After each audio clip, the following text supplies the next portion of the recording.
Hi friends, నేను చూపిస్తున్న frock అయితే శారీని కన్వర్ట్ చేసేసి ఫ్రాక్ లాగా స్టిచ్చింగ్ చేశాను.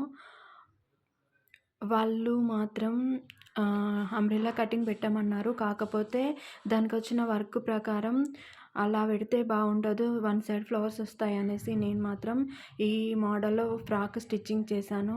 ఫ్రాక్ అయితే చాలా బాగా వచ్చింది.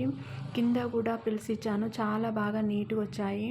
జార్జెటిక్ క్లాత్ అయినా కూడా చాలా నీట్గా స్టిచ్చింగ్ చేశాను. హ్యాండ్స్ కూడా 3/4 హ్యాండ్స్ పెట్టేసి పైన ప్రిల్స్ ఇచ్చి బ్యాక్ సైడ్ మాత్రం హ్యాంగింగ్స్ ఇచ్చాను. రౌండ్ నెక్ ఇచ్చేసి టాప్ ఫ్రాక్ అయితే చాలా బాగుంది. ఆపోజిట్ డైరెక్షన్లో ప్రిల్స్ కూడా ఇచ్చాను. మామూలుగా వన్ సైడ్ ఇవ్వకుండా ఆపోజిట్ డైరెక్షన్లో ఇచ్చాను. శారీ చూడండి ఒకసారి ఎలా ఉందో. దీనికి వచ్చిన ఫ్లవర్స్ ఇలా వచ్చాయి. శారీ టోటల్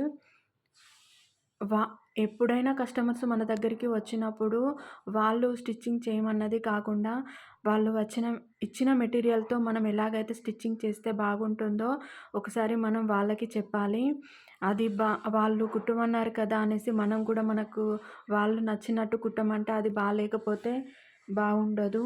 మనకు ఎలా అయితే బాగుంటుంది అనిపిస్తే మనం చెప్తే వాళ్ళు కూడా వింటారు. నేను శారీ పళ్ళు వచ్చేసి ఫ్లవర్స్ వచ్చాయి. ఫ్లవర్స్ వచ్చిన పళ్ళు part back side and front side వేశాను. నెక్స్ట్ మిగతా క్లాత్ మొత్తం హ్యాండ్స్కి వేశాను.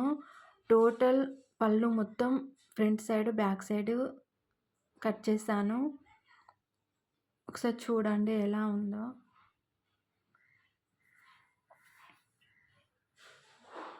Next back side same, back side కూడా అదే ఫ్లవర్స్ ఇచ్చాను. లేస్ దానికి వచ్చింది, లేస్ కట్ చేసి బ్యాక్ సైడ్ ఇచ్చాను.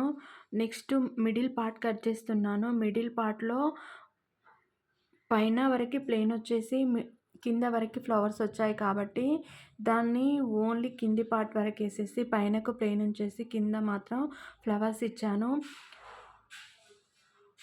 నేను మిడిల్ పార్ట్ కట్ చేస్తున్నాను.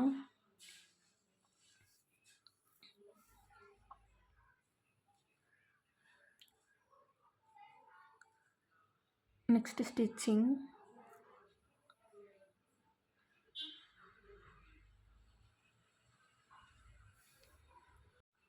ఫస్ట్ టైలరింగ్ చేసే వాళ్ళకైతే ఇంట్రెస్ట్ ఉండాలి.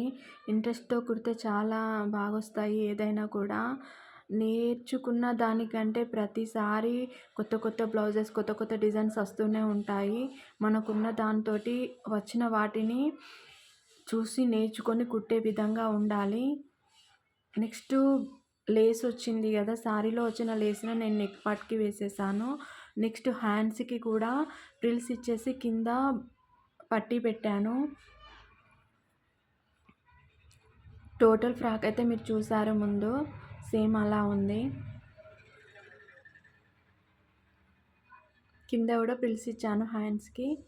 చూడండి. నెక్స్ట్ మిడిల్ పార్ట్ జాయిన్ చేసుకోవాలి. మిడిల్ పార్ట్ నేను మిడిల్ పార్ట్ ఎలా జాయిన్ చేసుకున్నానంటే సైడ్లకి జాయిన్ చేసిన తర్వాత మిడిల్లో స్టిచ్చింగ్ కుచ్చులు పెట్టుకున్నాను. అలా పెట్టుకోవడం వల్ల కొంచెం మెటీరియల్ ఉన్నా కూడా మనకి ఈజీగా అన్నీ ఈక్వల్గా వస్తాయి. ఫ్రిల్స్ కూడా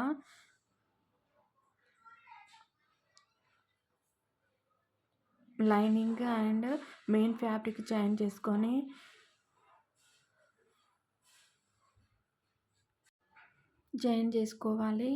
నెక్స్ట్ ఫ్రాక్ కింద వచ్చిన ఫ్రిల్స్ ఎలా పెట్టానంటే కుచ్చులు చూడండి ఎంత నీట్గా ఉన్నాయో. ప్రతిదీ ఒక 1/2 ఇంచు తేడాతో పెట్టుకున్నాను. నెక్స్ట్ స్టిచ్చింగ్ చేసుకున్న తర్వాత దాని మీద నుండి అలా లేవకుండా కొంచెం మళ్ళీ ఒక స్టిచ్చింగ్ వేసుకుంటే బాగుంటుంది. చూడండి ఫ్రాక్ అయితే ఎలా ఉందో. నచ్చితే లైక్ చేసి కామెంట్ చేయండి.